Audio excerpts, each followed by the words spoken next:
Welcome to Buckets, brought to you by BetMGM, the king of sportsbooks. My name is Matt Moore. I'm the senior NBA writer for the Action Network, and this is your NBA Guess the Win Totals episode. It's July 9th as we record this around 8 o'clock Eastern, and so with Summer League approaching at the end of the week, we will have an episode, by the way, for you on how to bet Summer League. We wanted to do an episode getting ahead of when the win totals come out to talk about what our expectations are for those. It's a really fun episode. Did it last year with Brandon. A lot of the contributors wanted to be on this episode. It sounded like a really fun kind of deal. We're not going to do all 30 today because I have empathy and mercy for my producers. And so we're not going to do that, but I have picked out 10 very interesting teams that I want to get the thoughts on. And to do that, I've got Andrew O'Connor Watts. He's NBA Watts on Twitter and the Action Network app.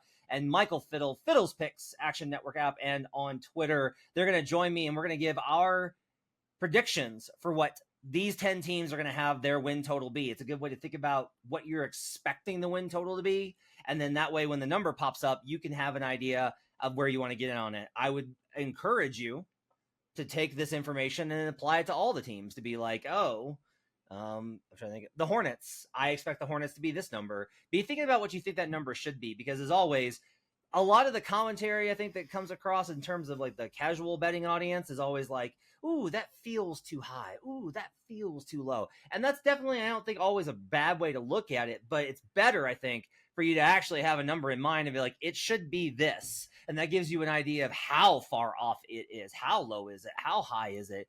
Those kind of things. Everything we talk about can be found today in the award-winning Action Network app. Best way for you to track your picks. You get all sorts of cool information on where the money and bets are coming in on. You can track WNBA. Make sure to check out our WNBA Buckets pod. It is absolutely cracking. You should go check that out. It's been popping off hit after hit after hit with Maria and Turvey and all the folks over there. Jay Money did an episode, so make sure to check out that as well. Also check out youtube.com/the Action Network. We'll have more live shows throughout the summer. As I mentioned, Summer League on Thursday. I'm going to have two folks on for us to talk about how to bet NBA Summer League. Next week, I'm expecting win totals to be out because they're almost always out by the time that folks are in Vegas for Summer League. That's usually when the NBA win totals come out. When they come out, we will do a reactions podcast and give you like our first immediate go bet this right now. I want to stress this. The limits may be lower, but there is always really good value to be found when these numbers pop. Like there's always one that we're all just like, oh, well, that's fucking ridiculous. And everyone nails it. And then by the time that you get to like, oh, I want to bet some win totals, it's too higher or lower. So we'll have an episode for you on that. Later this month, we will also have best bets for the Olympic group stages and how to bet those on a future standpoint for both men's and women's. What I'm telling you is that Buckets is in off-season mode and we are still rolling hot. All right.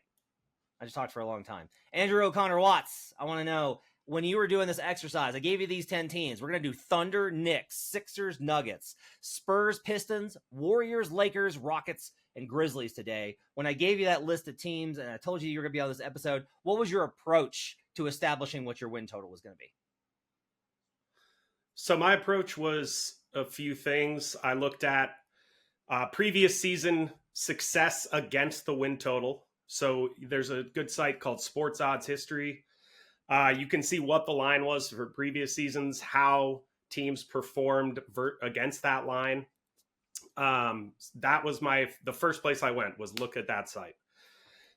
From there, I looked at how teams improved from last season, or either got better or got worse. I also looked at how the league in general, or how their conference in general, got better or worse. And then I kind of used that against what we have right now for the current title odds. So using the title odds as kind of like a baseline, or as kind of like a guide post for what I think the books are going to price these win totals at. Now, the numbers that I came up with were what I think the books will price these at, not necessarily what I think they should be. So that was my general overall approach when I looked into this. All right, Fiddle, give me a sense for how you decided to put together a guess for what these win totals would be. So I agree with Watts in a lot of those instances. You have to look at last season's record. You have to, of course, consider what happened to the team, specifically the conference he mentioned, because, you know, when the NBA schedule comes out, the Western Conference teams are going to play the Eastern Conference teams twice, and you're going to play within your own conference 4 times. So it is important to understand the differentiations between East and West. And then I went one step further than Andrew in looking at NBA Finals odds, but we also have divisional odds available. And division odds are a direct reflection of regular season record. So that should exactly correlate to the standings and the order at which these teams come in. And we chose some teams, or you chose some teams, Matt, like the Spurs and the Grizzlies and the Rockets that are in the same division.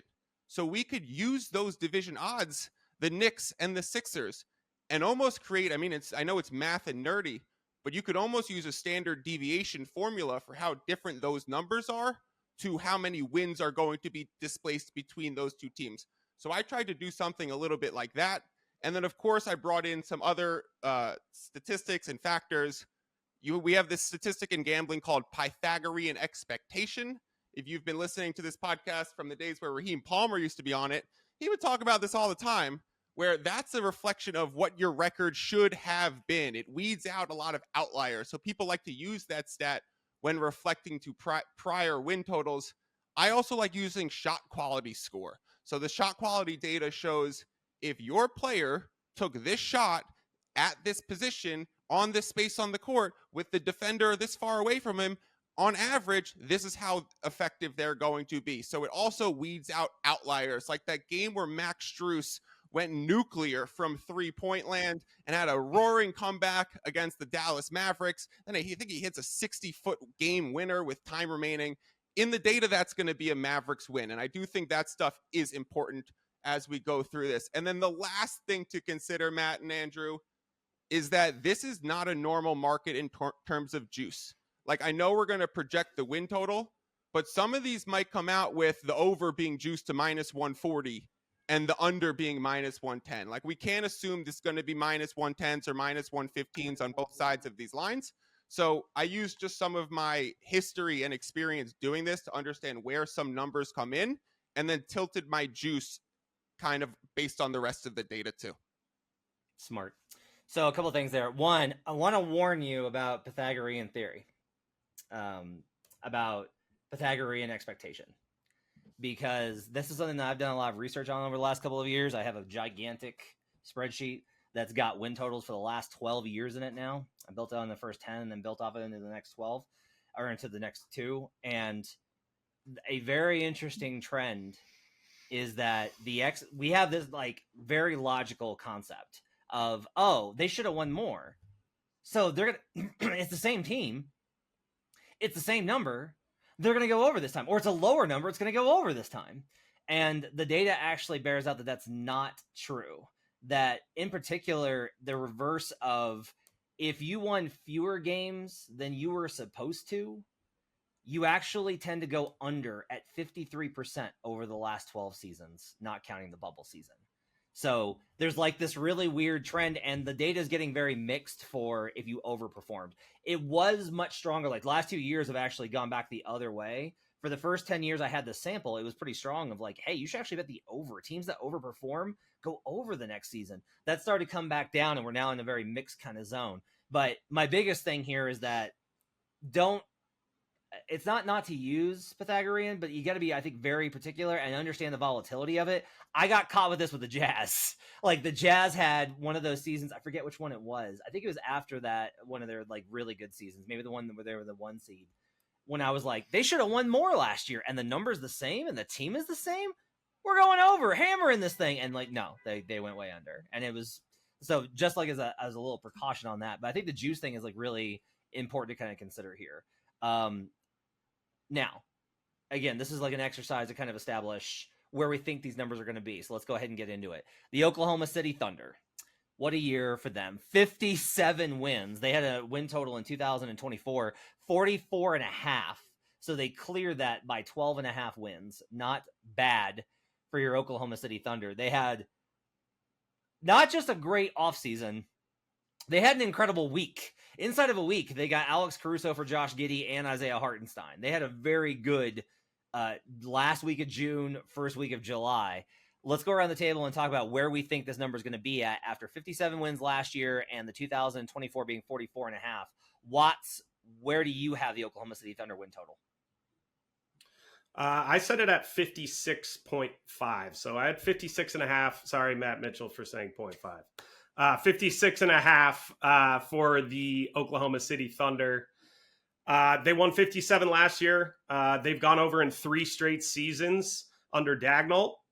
I expect them to be underrated again, and they got better with those additions that you mentioned, which is why I kind of set it at 56.5. Basically, I think the books are just going to say, all right, do that again, right? The reason I think it should be higher, but I think what kind of put it lower down for me was looking at those title odds. They are, I believe, 9 to 1 on BetMGM right now. I could be wrong on that. Plus 750 on BetMGM, where the Celtics are plus 310.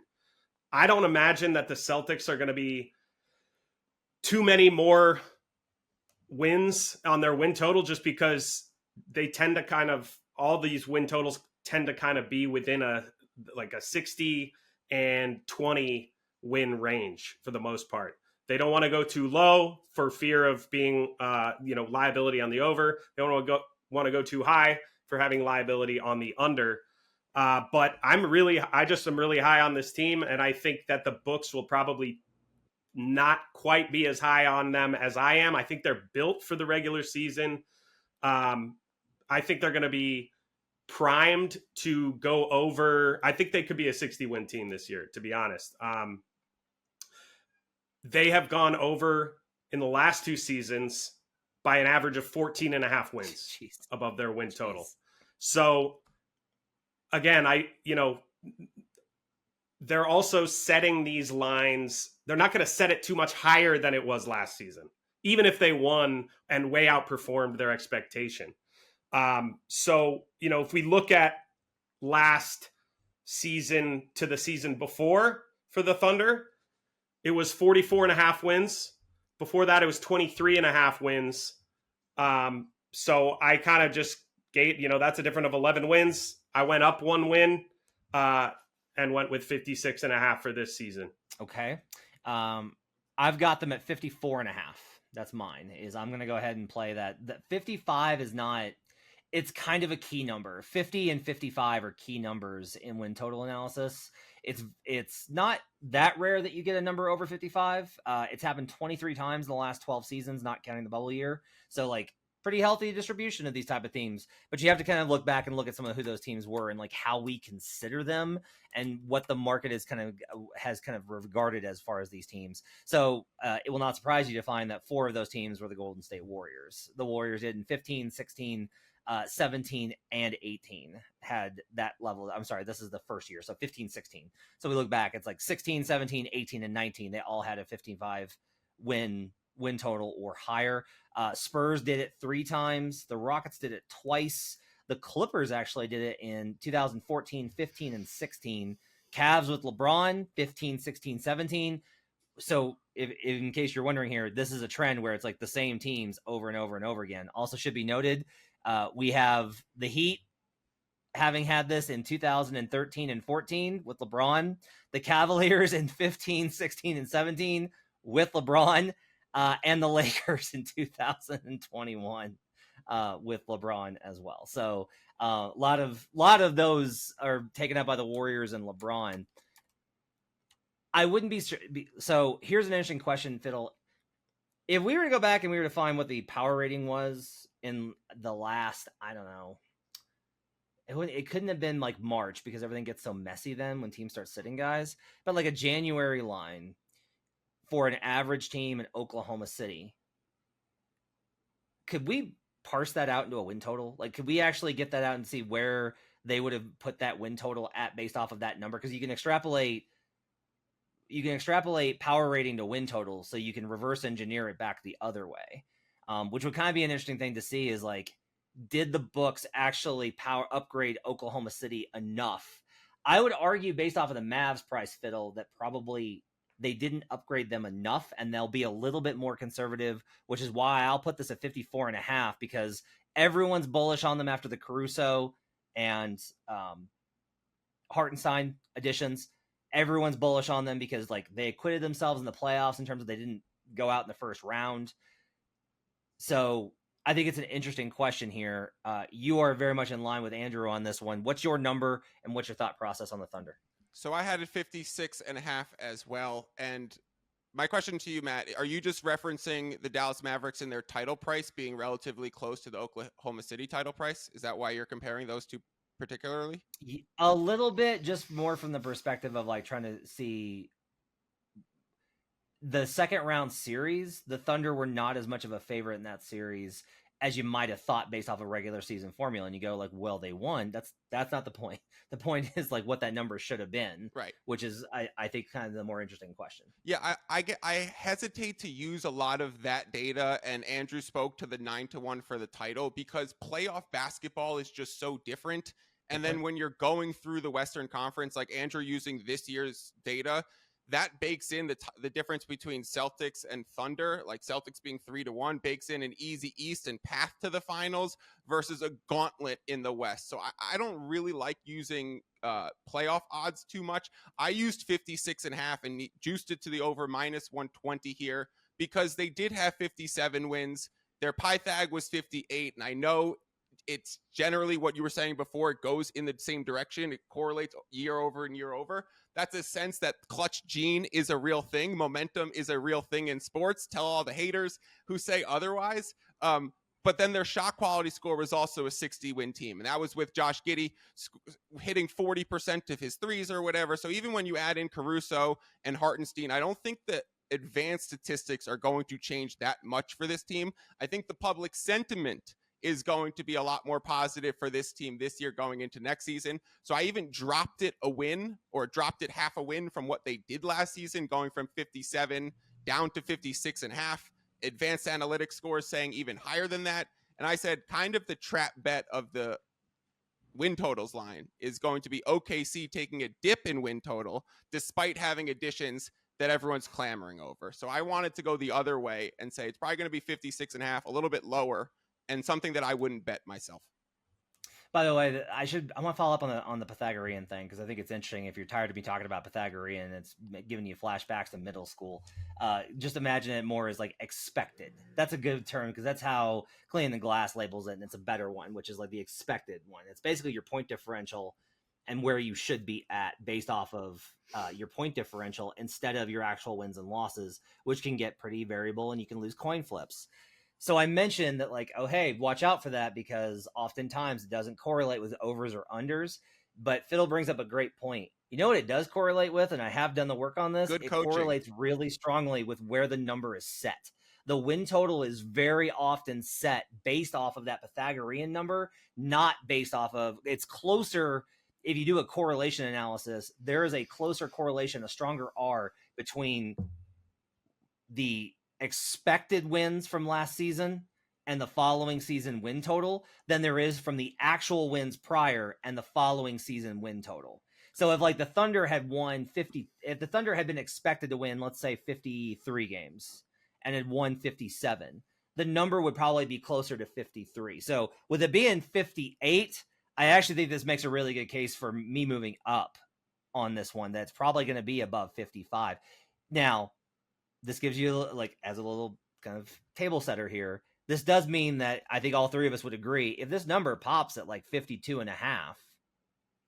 we're all going to crush it. Like we're all going to be hammer would come down on that. Yeah. Number. Yeah. Like if they drop this at 52.5, everyone in action is going to be on board. I do have a word of warning because that's my goal here is basically to be that I'm pivoting to just being a word of warning person.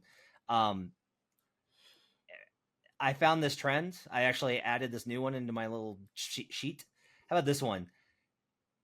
If you just took the last 12 seasons, not including the bubble, and you took the top 3 highest win totals, and you just bet the under on the top 3, 27 and 14 to the under at 66%.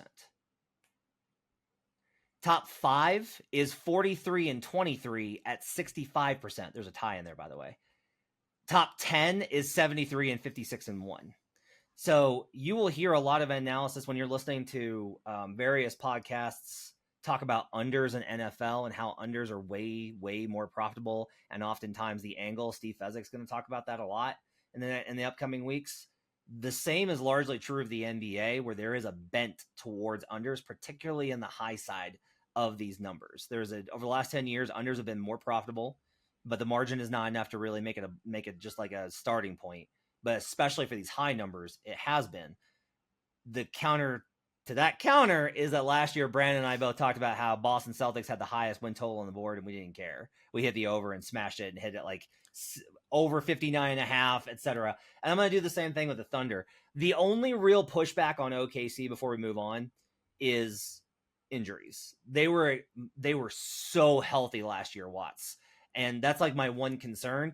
They're the youngest team in the league. They should be healthy. They're a bunch of young guys with young legs. But that is, if something goes sideways, it's that their health doesn't hold up. We just saw this with the Kings last year, where Kings had a remarkably healthy 2023, 2024 that comes back a bit, and they slide out of the playoffs. So that's like the only warning sign here, is that Oklahoma City's health was so good this year, but they have so much redundancy in their roster and their ability to play different styles. Like, oh no, Hartenstein's out. Well, guess we're just going to have to start Chet Holmgren at center, which we did all last year. Oh no, Casey Wallace is out. Good thing we got Alex Caruso. Like, it's just dude on dude on dude. Like, they have all of the dudes to fill all of the spots. So yeah, that injuries are my only small concern there, Watts. So I want to say, I'm glad you brought up the Celtics, because I think that's a really good comp for this team. They're just incredibly built for the regular season, and because of that depth that you mentioned and their youth, Dagnall being a guy that just instills that like never give up mentality. And this is a team that takes care of business. They take care of bad teams, they take care of good teams, they just win regular season basketball games, which is why I'm not super worried about that injury luck, so to speak. And why I think I'll be on the over, even at a high number. Obviously want to see it first before I just blind over, but I'll be taking a lot of unders probably with these 50s win total teams, but this is just not one of those teams for me. Let's move on. Let's talk about the New York Knicks. Big move. They traded all of the draft picks in the entire world for Mikal Bridges. And they lost Hartenstein, which is unfortunate with how impactful he was this last offseason. Last season, their win total was 45.5. They won 50 games, surging to the finish line.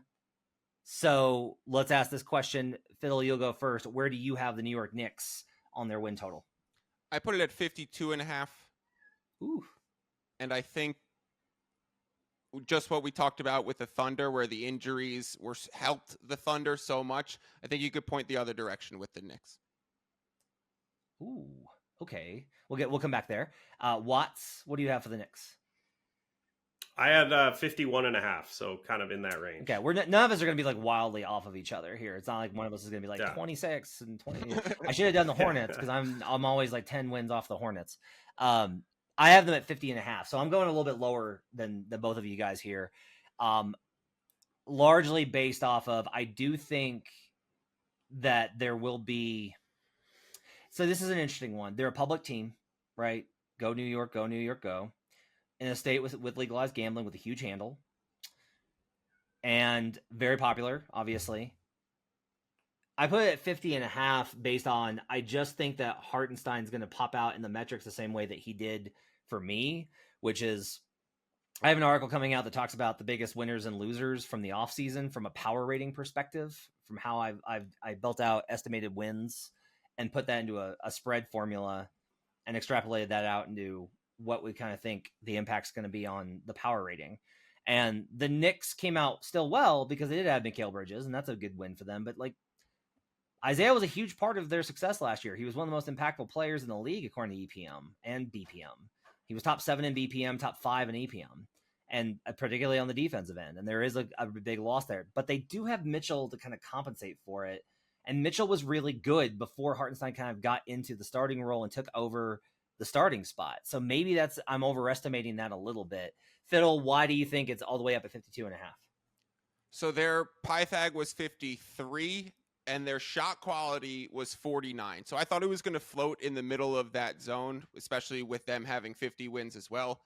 And then the injuries that I just spoke about. Mitchell Robinson played 31 games. Julius Randle played 46. And even when they acquired OG Anunoby, they started hot and then barely saw him for the rest of the season, right? He came back 1 or 2 games in late April. So I figured getting back OG, getting back Randle, getting back Mitch, and bringing in Bridges would overshadow the loss of Hartenstein in terms of the win total, and it would shade closer to their 53 for their Pythag. Yeah, I mean, the injury stuff I think is really interesting to kind of think about, to try and evaluate what the net is between getting Bridges and then the injury factor here as well. I always struggle with injuries just because we just talked about it. If you're exceptionally healthy, like the Thunder, I think you can expect some pushback there. The question I have less confidence that if you're an injury ravaged team, you'll be more healthy. I don't think it works like that. I think it's only no one stays lucky, I think is the best way to kind of put how I feel about it. Watts, how do you wind up kind of estimating where this kind of evens out with the Bridges is a really impactful player. Part of my hesitation there is that Bridges is really redundant with the rest of their wings, Josh Hart, OG Anunoby. That's really valuable for playoffs, and it can help with injuries because OG's out because OG always misses time. Hey, Mikhail's still there to take on the hardest job at the 3 spot. Those kind of things balance out a little bit. But where are you at with the Knicks in terms of trying to evaluate the injuries versus what they lost in the offseason? Yeah, I mean, I think that redundancy you mentioned being a benefit in the playoffs. I mean, I do think it's also a benefit in the regular season because, I mean, we saw Julius Randle be out for almost half the season, and not that there's necessarily anyone that is redundant with his skill set, but we still saw them go kind of sail over their win total from last year, which was 45.5. This is a big part of this is Tibbs. I mean, so one thing I didn't really mention in the first part of my description of how I'm approaching this is coaching is really, really important for these win totals. Tibbs is one of those coaches that he is nothing if not someone who loves winning regular season basketball games. So he is going to grind them into the floor, and we might see something where that actually doesn't bode well for them in the playoffs. But I think if this is 51.5, it's kind of right on the cusp for me, but I would be looking to the over just because of that Tibbs factor. However, yeah, I definitely think Hartenstein is a big blow because of the skill set that he brings. I was talking with some of the other action guys, Jim and Joe, and I was kind of talking about would you rather have Hartenstein or OG? Now, I think OG is a better player, and he's a more impactful defender, but I was kind of making the argument that I would rather have Hartenstein because of that skill set that he brings that they don't have outside of, those other guys like Mikhail. Without OG, Mikhail, Josh Hart, some of these long wings that can rebound, kind of would make up for what OG does. Obviously not as good as OG, but make up for that skill set. Hartenstein, that ability to kind of operate the offense out of the high post and, being a big that can pass the way he does, rebound the way he does, defend the way he does is really massive. That said, it's Tibbs. It's a bunch of guys with chemistry that have played together. I know people can't stop talking about the Villanova chemistry, but I do think that is important for getting what regular season wins. I like the Knicks over last year. I think I'm probably going to be on an under here. My power rating, I just can't get them there. None of the metrics that I kind of believe in and trust in the stuff that I've worked on gets me to a point where I feel like this is going to be a 53 win team. So if this is closer to what you guys are at, if it's 50, maybe I'll stay away. But I have a kind of a lean towards the under based off of what we've projected here. With the Sixers, let's talk about the Philadelphia 76ers. Adding Paul George, big time move. They obviously rebuild around that trio with getting back Kelly Oubre. They add some other pieces, a lot of former Rockets, a lot of guys that Daryl Morey knows and trusts. Eric Gordon, once again, signed by Daryl Morey for the 700th time in his career. Last year, their win total was 48.5. They only won 47 with Embiid missing multiple 3 months, 4 months with his meniscus injury. All three of us, I'll go ahead and spoil this one. All three of us are at 52.5 on the dot. Let's start with Watts.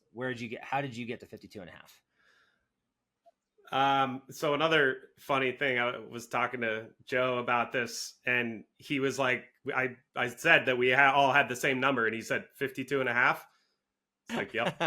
So it must be something in the air with 52.5. I just feels like a Sixers number. I don't know. No. So they went under by a win and a half last season. I think that the Paul George, they won 47 games last season. I think the Paul George addition is significant, raises their ceiling significantly. I think that the books will value that because the public will value that. They'll see Paul George, Joel Embiid, Tyrese Maxey. How do you not take an over there? I think they can juice this a little bit higher and still get, you mentioned the Knicks being a public team. I think this Sixers team will be a public team as well. But I will be looking to an under probably at this number, if it is this number, just because we have injury concerns with Joel, as always. I don't think they're going to push him for that MVP. They're not, they did get Drummond to back him up. He's probably about as good of a backup to Embiid as you can get for the regular season, not for the playoffs. But they don't have anyone to play the four. They don't have Buddy Hield. DeAnthony Melton is a big defensive presence for them on the perimeter. Batum is an excellent veteran who I think contributes to, might not show up in the stat sheet, but contributes to winning regular season games. Finally, if Joel does miss time, back to the injury portion, the Philly was 16-27 without him. Now that changes with Paul George, but I just think that there's too many injury questions, so I'll be looking to the under. But yeah, that's kind of where I landed with that. Yeah, I think they're going to be a public team. I agree with you on that aspect. I think they're going to be a public team. I think I really am interested, and I got to talk to more bookmakers about this, about how do you sculpt a season-long win total off of the power rating Fiddle when you know that there are these existing injury concerns? Like, are they building it off of like an expected games missed? Are they building it off of a simulation of so many outcomes where the player misses time? Like, how do you kind of factor that in for Joel? Because it's such a huge factor where if Joel doesn't get hurt last year, this team is winning like a lot of games. Like, they're up there with Boston. They're probably within shouting distance of Boston. That's how good they were from an advanced metric standpoint. Why do you think that 52.5 is the right number though for the Sixers? So I came to this number working off the Knicks number and then the division odds, because they're tied in the division, maybe 10 cents ahead at certain books is the closest that you can find this. So that's not a big enough difference in division odds to even be one win off. So I think it should match. And then the difference is going to be vig price. Matt, I think you're bringing up a few good points. One is, how do you factor in injuries? And then the second part is, how the hell do we consider this 65 games rule in some of these things? Because it's the second year of that variable. So I'm totally prepared to have a bigger futures portfolio than I normally do, and totally prepared to bet into more awards than I normally do, because this is going to be a variable that we need to include in our capping. And so how do I factor that in? I look towards last season's data. I look towards the past 4 years of having the blessing of injury-prone Paul George and Kawhi together in terms of forecasting lines, and even things like the Phoenix Suns in the last 2 seasons. But since these guys have been together, and since you pair these star players, as long as they're healthy in the moment, you price them as if they're 80 to 90% healthy. You almost factor in a handful of missed games, but nothing beyond that, because that's really what you have to do now with Paul George playing 74, with Anthony Davis and LeBron both playing around 75 games. So I think for these reasons, maybe that's why we're going one win higher, is because on a lot of these things, is because I'm expecting these guys are going to play 66, 67 games if they are eligible. And if they're healthy, it's going to be priced as these guys are going to be on the floor. And then from there, I think you just got the Sixers are the type of number where you have to decide, like, I'm okay betting on Joel to stay healthy if you want the over. Right. If you want the under. Or Matt, do you then go division because I want plus 350 Right. if it becomes that Right. situation? Or am I going Joel MVP because if he stays healthy, let me get the 6-1 terms of odds? That's where we start getting really interesting and starting to, like, a beauty of projecting numbers and doing this and comparing markets is that so when these odds do become available and when we do get projected win totals, first thing I'm going to do is look Knicks Sixers and then say, because I do want to back the Sixers, is how do I back the Sixers? Am I going towards the win total, or am I going to choose division and use escalators? Yeah, I think the answer here is do not bet the win total on the Philadelphia 76ers. Bet Joel Award. Bet division. Alt win. Especially Alt win, with maybe. Porzingis also out till January or something. I mean, best bet right here would be 76ers plus 350 division. Some of the Denver Nuggets. So Nuggets with a 52.5 win total last year. I love the under on this. I got crushed on it. I do want to note that this is less to defend that bet because it lost, and that's how it goes. You bet on things and it lost, and I was wrong. What I will say, though, is they went 15-2 after All-Star, and that was an unsustainable stretch, which honestly I think cost them in the playoffs. But that was basically what killed me. We were on pace for this to be like tooth and nail. Probably going to come down to it. Was leaning towards the under. They were on pace for 49 at one point before the All-Star break, and then they rattled off 15-2, and just absolutely. And they had things in there like a 20-point comeback at home versus the Raptors, and like a tooth and nail win versus the Jazz. So a lot of weird stuff happens, and that happens with any of them. But I just think the outcome of that is pretty interesting. When they did win, they tied the franchise record for wins at 57. We're a little bit more difference on this one. Watts, you're the lowest. What's your number? I had 51.5. Okay. I'm at 52.5. I went up by 1. I'm putting them at the exact same number they were at last year. Watts, what's yours? You mean Fiddle? Yeah, sorry, Fiddle. I'm 54.5, and I feel like a lot of this has to be based on your OKC number as well. So I think, Matt, you being a little bit lower is also a reflection of that as well. Yeah, because I'm lower on both of them, right? And I've got them with like Thunder are 2 wins higher than Denver, and you've got OKC 2 wins higher than Denver. All right, so yours is mostly built off of the OKC. So you're using OKC as a reference point to price Denver here, Fiddle? I'm using the division odds, and that you can find OKC in the market plus 135. You can find Denver plus 175. But then we also need to factor in, like the same way I was comparing Knicks, Celtics, 76ers, like the Wolves are in that division too. And then who are the other 2 teams that are kind of outliers as well? So looking at the 40-cent price difference between those 2 teams and knowing that it's pretty much a 3-team race in the division, I think you could be rest assured that it's a 2-win difference between the numbers. I want to note that there was like the week, like right after free agency, when like it was known that Hartenstein, when free agency started and Hartenstein was like talking to teams and they knew they were going to meet the Thunder were plus 175, and I hit that. I already hit that. It was like my first 2024 NBA bet was Thunder to win the division plus 170. That was a ridiculous number based off of the likelihood of losing KCP. So Watts, I'm really interested on this one. You've got them lower, which I kind of lean towards. I have them propped up just because they did win 57 last year. Pythag doesn't hate them outright.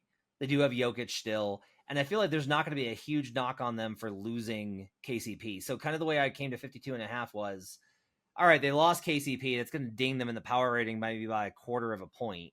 But they also went over last year, and Pythag's going to lean them in that direction. So that'll balance out. So I got them back to the exact same number. And they're going to be a popular team, I think, just because most of the analytics guys and the sharps tend to like Denver quite a bit. I will also note The Denver Nuggets have gone over 8 seasons in a row under Michael Malone. 8 in a row. So I'm not going to bet against them this year as much as I kind of want to. I'm not going to bet against them, but you're lower on them. So give me the reason why you like them about a win lower than I do and several lower than Fiddle. So I think this is probably my number's probably a little low on the low side. Part of my reasoning was that they just seem to continuously be, I don't want to say disrespected, but undervalued by the market. And I have them in more of, I think they probably overperformed a bit last season. To your point, going on a run that they maybe didn't need to. I don't know that they would do that again this year. So I think that 57 win number from last year is a bit inflated based on what they'll be looking to do this season.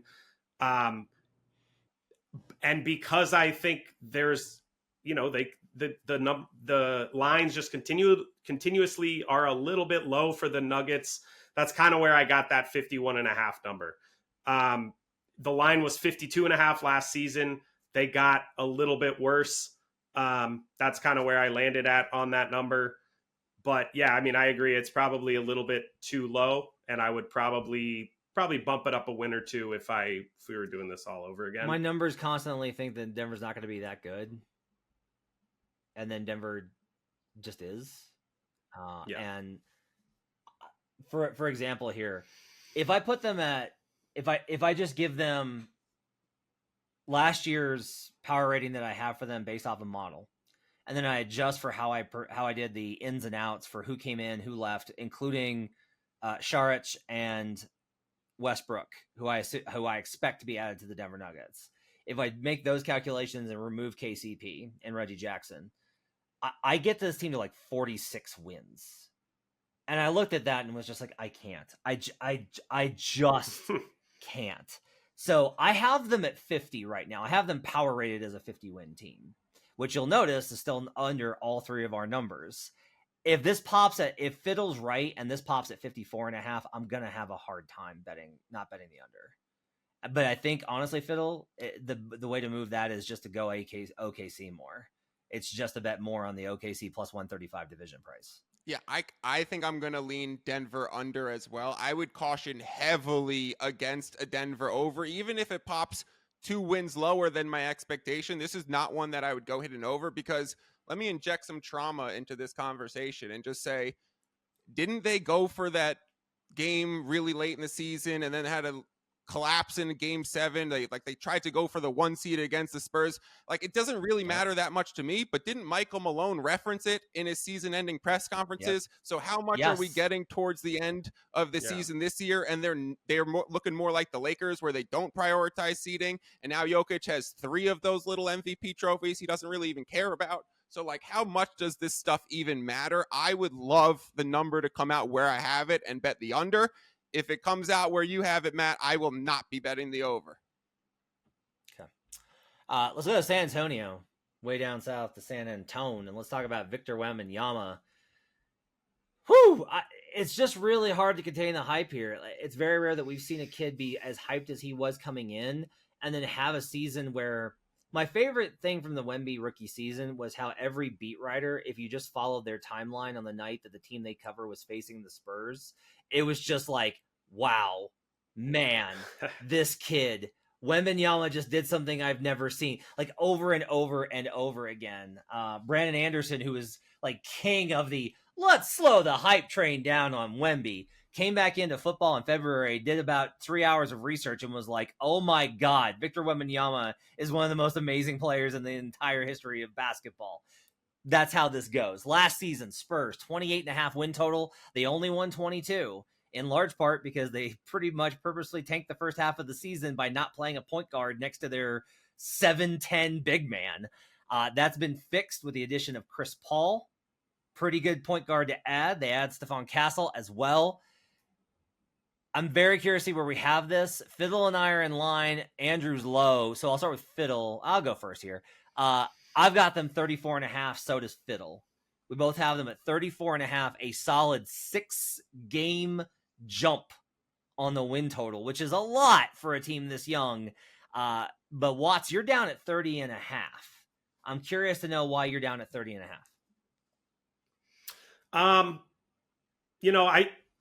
The reason being, I think it's hard to win 9 more games than you did the year before. Yeah. That was the main reason. I thought that the 29.5 last year was way too high. I bet the under on that. That, cashed pretty easily. So my kind of thought process was just, I think it's really hard. Like, look, the way that you do go over a number, or, you do go make a 9-win jump, is by adding a guy like Chris Paul. But he's one player. I mean, they got Harrison Barnes as well. I think basically it's just how much do you value the year 1 to year 2 Wemby jump, and how much do you value the fact that Chris Paul, how much of an upgrade is Chris Paul over Sohan? He's a massive upgrade, but will that translate into 9 more wins? Or, I just couldn't really justify a higher number. I may go over, like, if this is 30.5, I'll be on the over. Like that, that was kind of the thing I was trying to reconcile, is like, what do I think it's going to be? And then if it is, like, if I think it's going to be 30.5, I want the over there. I just didn't see the books jumping it that much more than what they had last year. I'm prepared to be wrong about that. When I saw your guys' number, I said to myself, okay, that kind of makes sense. But that was just kind of my thought process going into it. I think I'm going to be really fascinated to see what this number drops at, Fiddle, because it is a rebuilding team. It is a very young team. They did add Harrison Barnes and Chris Paul. So you got 2 veteran starters now on the squad, which that's helpful. I don't think that you read this offseason as like they don't want to. I don't read it as like they don't want to get, they're still looking to get, they're not in the Cooper Flag sweepstakes. I think they want to win with Victor. Yeah. By the way, imagine if they miss the playoffs and then win the lottery and they get Cooper Flag next to Victor. Just, that's a terrifying thought. This number's probably a little low, honestly, Fiddle. And the reason I say that is this is that no man's land in the 30s where you're either a bad team sub 30 with like a 30.5 number. 28.5 is one of the most popular win totals that's set at. Both the Spurs last year and the Pistons were both at 28.5 last year. Or it's closer to like 37.5, where it's like you're just on the cusp of the playoffs. We're like in the middle of no man's land here, where it's like you're not really in the playoff race, especially in the Western Conference, but you're not a bottom drag. I just can't go any higher, where I'm like, I don't see how you can adjust the power rating even for Victor and expecting Spurs money. I don't think you can put this, like, make that adjustment to your number when this can't be that high. How bad they were last year, there's no way that their power rating puts that out, and they're not a public team. So I wound up with 34.5 here, but I kind of feel like it's either going to be Andrew or it's going to be like 37.5. Yeah, that's very possible. When I was coming to this number, and I was literally making myself laugh as I was writing down my notes, I was like, there's some expression about the baby in the bathwater where you're throwing them both out or something. I'm not sure what the expression is, but this is just a guess. This is not a well-reasoned estimation like some of my other things. I'm looking at shot quality scores, and they're a 21-61 team for shot quality. And I'm like, well, Chris Paul is, going to increase your shot quality by a ton, and simply not having Sohan and the second year Wembanyama. I think it's not only the second year Wembanyama, but his minutes bump too. Like, he started playing more minutes around January or February, and that's when you saw the team really start to take off. So he's likely going to take on that higher usage role from day one. So I put this at 34.5. I will not be betting this in any direction. I look forward to learning the market signals from this. Matt, I think this ends up coming out at 34.5 and is one of the big movers in the market, right? This is going to be one where they're going to say, we need to put out a number and then learn from the market where this should be. Should this be up to 37.5? Should this be at 31.5? Let's just put it at 34.5 and move based on the handle that comes in. there are certain books that are more willing to take established, basically opinions. Oh yeah. With where they set the number. There is a certain book that I'm going to be very curious to see where they put this number, because I'm almost thinking this might be like 3 lower than the rest of the market. And if that's the case, I'm probably going to tail the direction of that book, is to go in that kind of direction, and we'll see where it kind of lines up. I also think it I makes wanted to for throw an this amazing middle spot. If you weed out Yeah, the sure. movement here, Yep. like that's Yep. such a beautiful low risk, high ceiling. If you can get 2 or 3 wins at relative juice, you don't want to be paying into minus 130s on each side, because that then makes your implied probability on your middle so much higher. But if you can get decent numbers I'm at really minus gonna be curious 110, to see- that's beautiful. I'm going to be really curious to see where they, like, how much Wemby steam are they expecting? Because that's going to impact where this number goes. Because everyone's going to want to bet the over, because that kid is just unfucking believable. So I'm just really curious to see where that winds up. I want to talk about this team because this is the one team that I am absolutely slathering for the total to drop. This is the team that I want to bet the most, because I'm a sicko. For 2 years, our Action Network crew has been on the Detroit Pistons over, believing this was going to be the year that it popped. And I have resisted both years, being like, they can't score. This team cannot score. They have no shooting. They have no offense. They're absolute trash. Last year, the Pistons win total was 28.5. They won 14 fucking games. They won 14 games last season. I think it's going to land at 25.5. And I cannot wait to bet the over. There will not be a number this will pop at. I will not bet the over. Unless it's like, unless they believe Tobias Harris is worth 8 wins, there's not going to be a number that I'm going to not want the over on this. I'll explain why, but I have it 25.5. Watts, you're much higher at 28.5. Give me your reasoning for why you have it up at 28.5. So I think you could maybe accuse me of, using different logic for this one, but than I was with the Spurs. But I actually am kind of using the same logic, which is what the number was last year. So that's kind of why I landed on 28.5. The books have wanted to price them in this 28.5, 29.5 range for the last 2 years, and they've gone way under in both years. Now we're at a point where they actually got better. Like, they actually did get better. And I just find it hard to believe that they're going to go way lower than this number when they've been doing basically this number the last 2 years, and it hasn't worked out for them. So, I mean, maybe that's exactly why they will go lower. But if they do, I'm with you, Matt. I want to, if this 25.5, I'm taking the over. They got Tobias Harris, Hardaway, Tim Hardaway Jr., Malik Beasley, Ron Holland, and most importantly, JB Bickerstaff is their coach, who has issues in the playoffs, but will get you wins. Another one of those guys that will get you wins in the regular season. We saw them lose Evan Mobley and Darius Garland for a lot of the season, and they did not miss a beat for the Cavs. I'm talking about last season. I think that's a big credit. I mean, partially redundancy in skill set, but also JB Bickerstaff being able to work, get more out of guys that, do more with less, essentially. Monty Williams last season was atrocious. I don't think he's a bad coach. I think he had a terrible coaching season last season. So I think the upgrade from from Monty Williams to JB Bickerstaff, I think, is massive.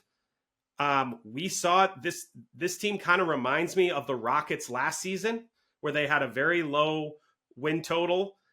They changed their coach. They got a bunch of veteran guys. Now, none of these guys are as good as Fred VanVleet, Dylan Brooks, and those guys.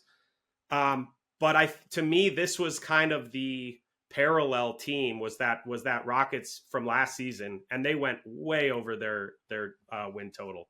So that's kind of where I landed on that 28.5 number, even though it is way higher than what the number of games they won last season at 14. So we're pretty optimistic here, even though I still think they're gonna be very low. Fiddle, though, even lower. Fiddle thinks this is 23.5, which would be a very low win total here. Fiddle, why do you think that they're going to be at 23.5? I'm going to make this one my mulligan and bounce it up a win or two because I thought I was being nice to them here. I wrote significantly better, but still dreadfully low. Let's thread the needle at 23.5. The only thing that I will say differently than I think you guys have clearly laid out that they should be a nice boost. You mentioned Tobias. I think he very similarly fits the Jeremy Grant role that they've had in years past, which definitely just helps, like someone who could score 20 points on any given night. But I really liked the bringing back of Simone Fontecchio. Like, call me Fontecchio's biggest fan because he made a clear difference when he came over from the Jazz. That's when they started going on their run. And then the biggest thing that I think improves this team, Watts, you mentioned it with Bickerstaff. I think Monty's was dreadful last season. The shot quality score and the shot quality diet that the team took was also a 14-win team. That's going to significantly improve with having shooters and having a better coach and having cleaned up rotations. Like, I just think even the playing time distribution was completely whack for the Pistons this year. So it should be a lot higher. I apologized to Detroit for being rude at 23.5. It took Monty like half the season to be like, hey, this Jaden Ivey guy is pretty good. I should probably play him and not Killian Hayes. Like, I don't know why that took so long. That was shocking, but I think JB will realize that a little sooner. Yeah, it's kind of funny. I actually think this is I think Monty is a better playoff coach, but I think this is a little bit of a coaching upgrade. For me, like, by the way, I just want to congratulate Fiddle on a Simone Fontecchio. Just dynamite pull. Real peak off season. You know what's going to impact this win total is the return of Simone Fontecchio. He made me so much money last season because as soon as he went to the Pistons, they started shooting threes. So go look. I mean, don't actually do it. You could just trust me for it. The numbers towards the over as soon as Fontecchio showed up was an absolute slam spot for me. I wrote about Fontecchio 300 times last year. So there have been 1, 2, 3, 4, 5, 6, 7, 8, 9. There have been there's been a lot. There's been a lot of teams that have had a less than 24 win total in the last 12 years, but it would be still a pretty small slide of those in amongst the teams in that list. All right, let's move on and let's do the Golden State Warriors.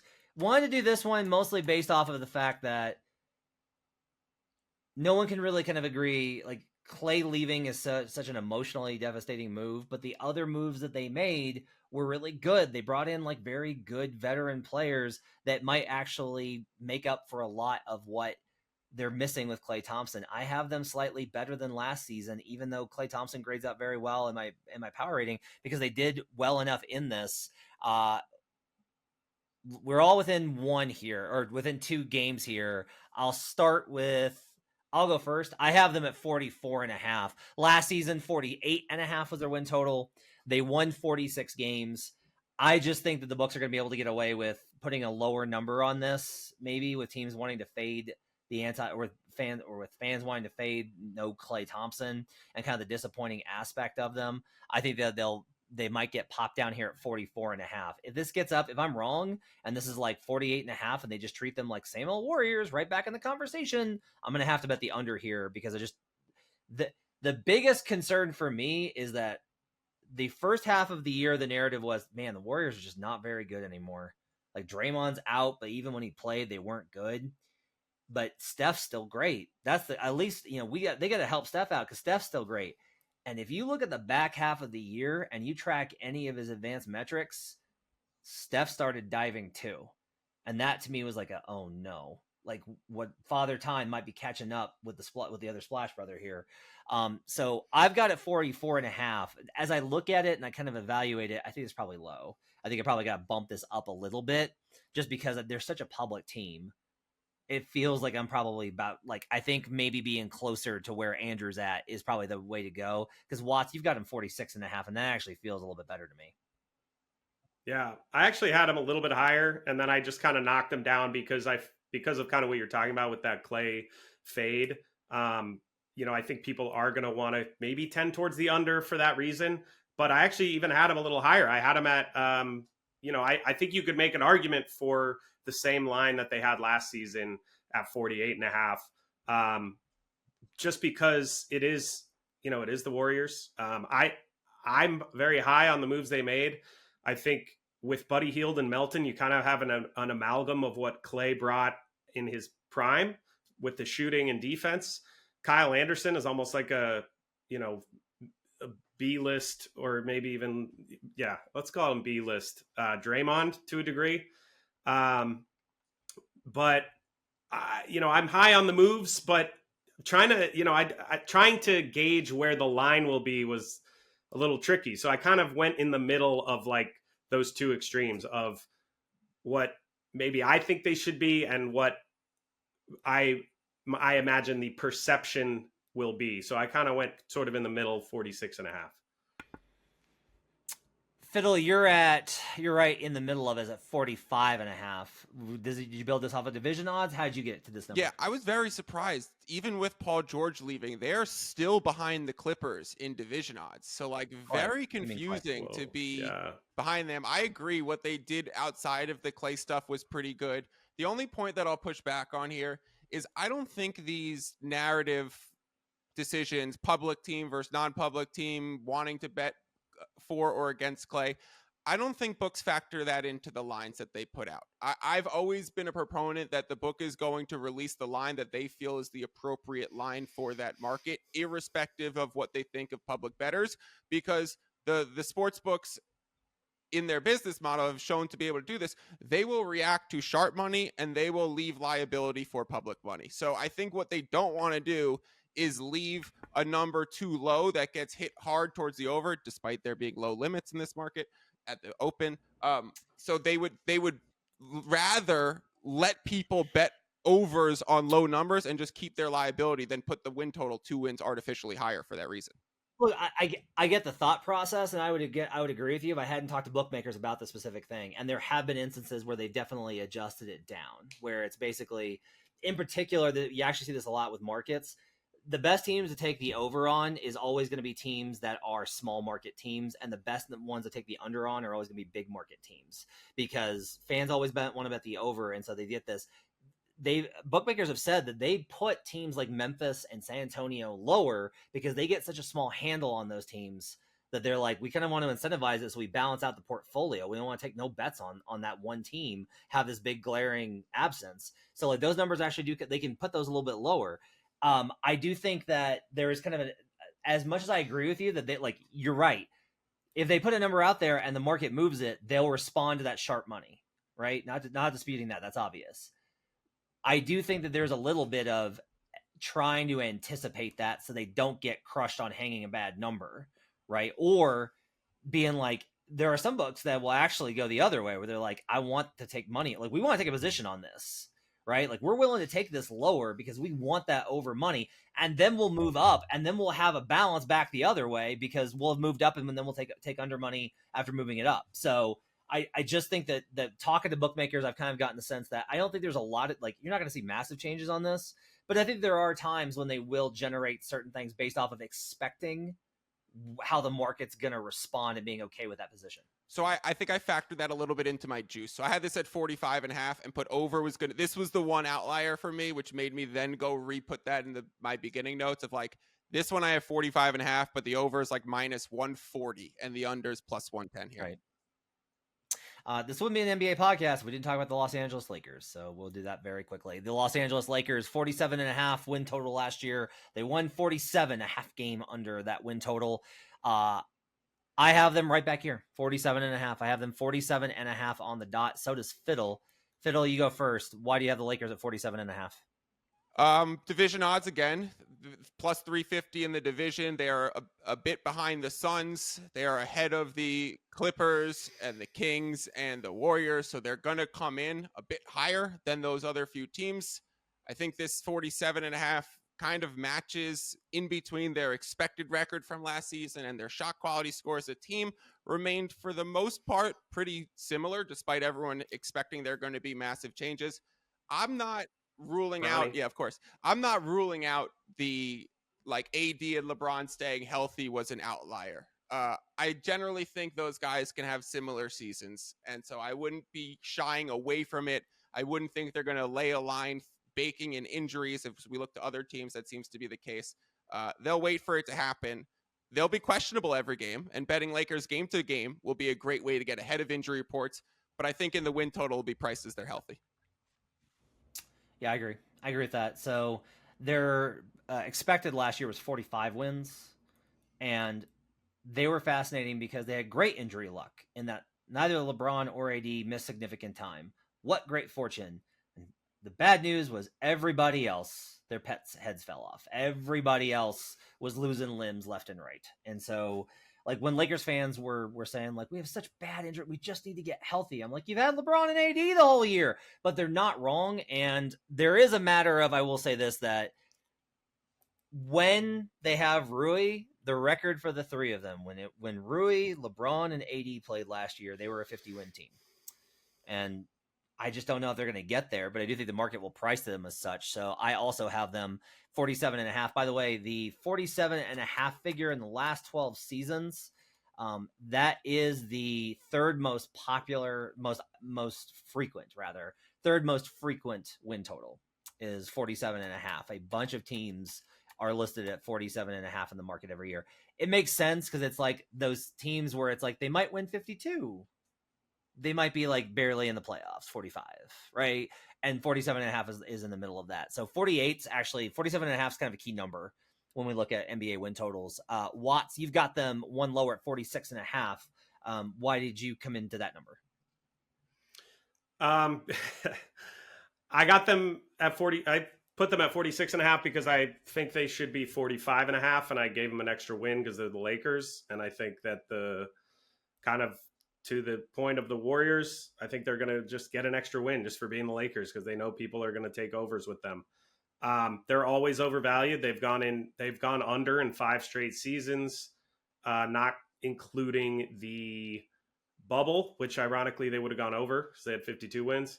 But yeah, I think new coach is never a great sign for betting an over. I think they should be downgraded for that.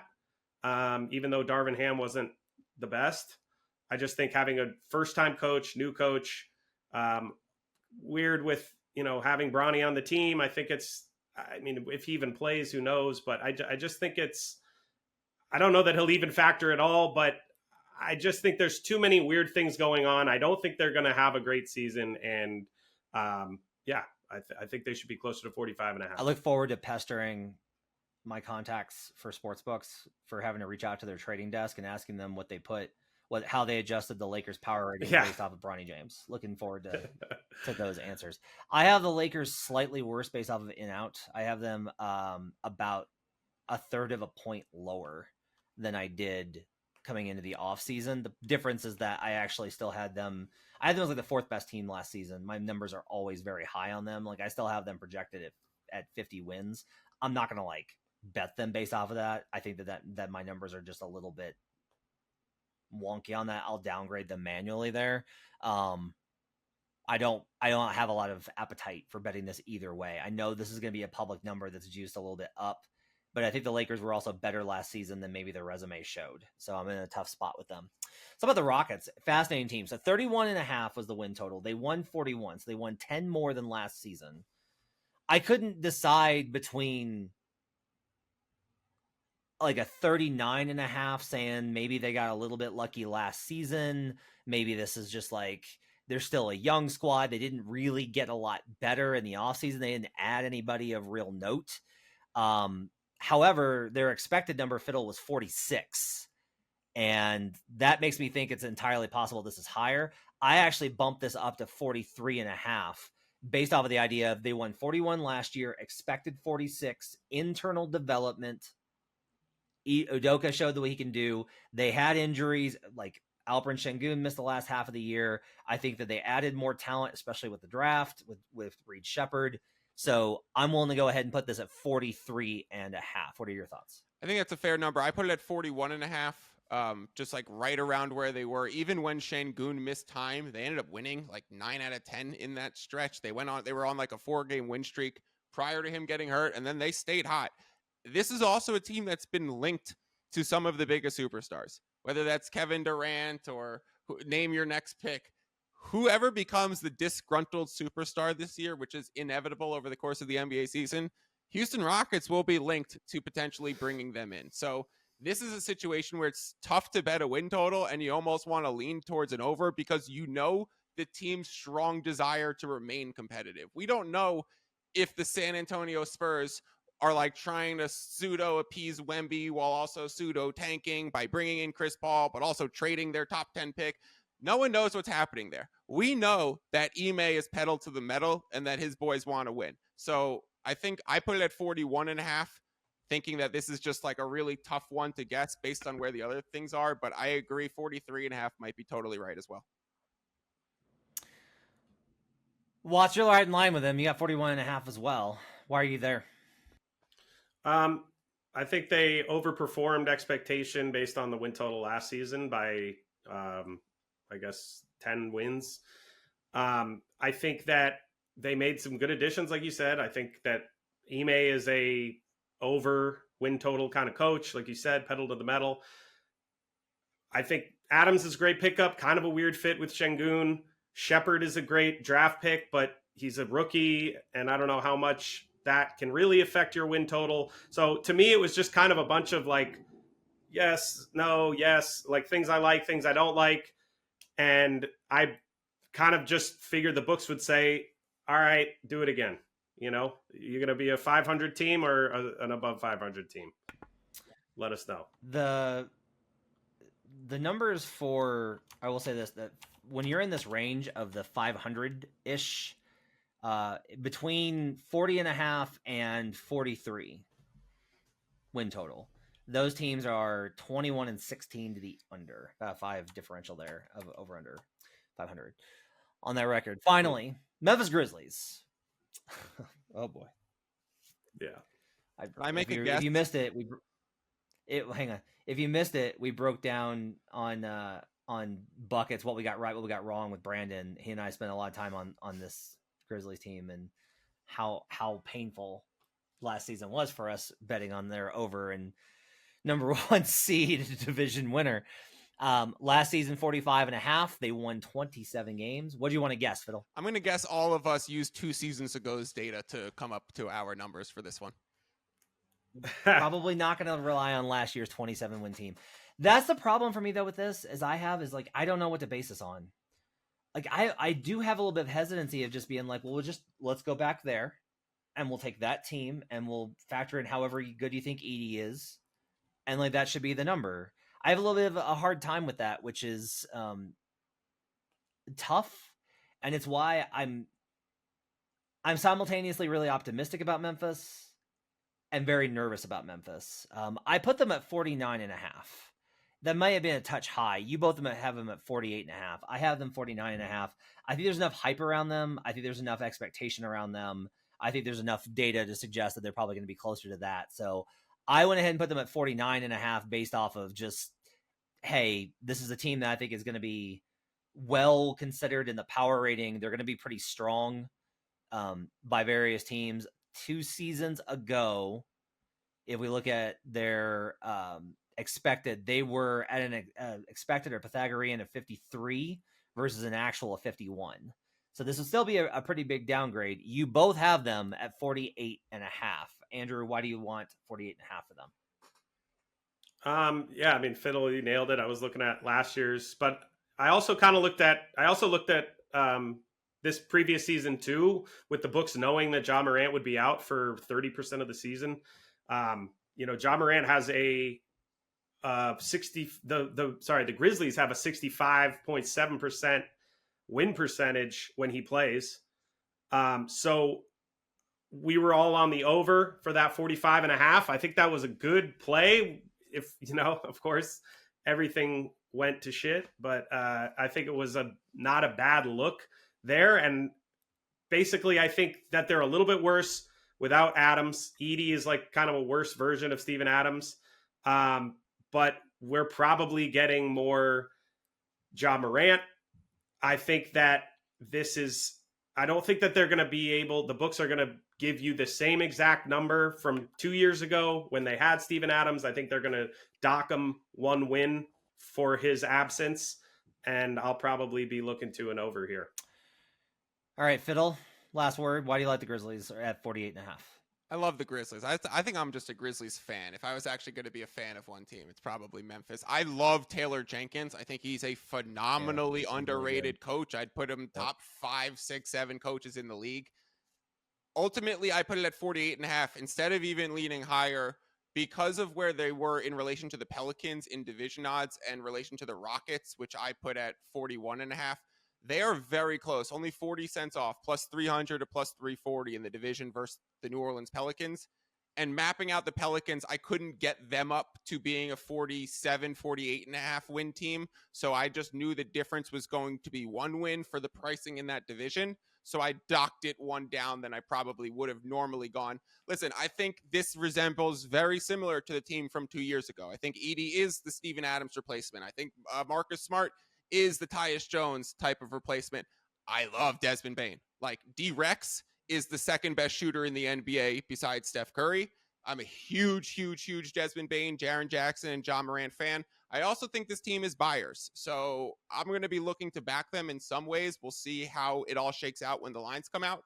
But they're a team that, offered 5 first-round picks for Mikal Bridges. So, and they have a cap situation where Jaren Jackson Jr.'s deal's descending. Marcus Smart's deal is descending. So they do have a little wiggle room to add a player. So I think they could be very competitive. Do they get in some of these races? We'll see. They're going to be very good, and go Grizz. Well said.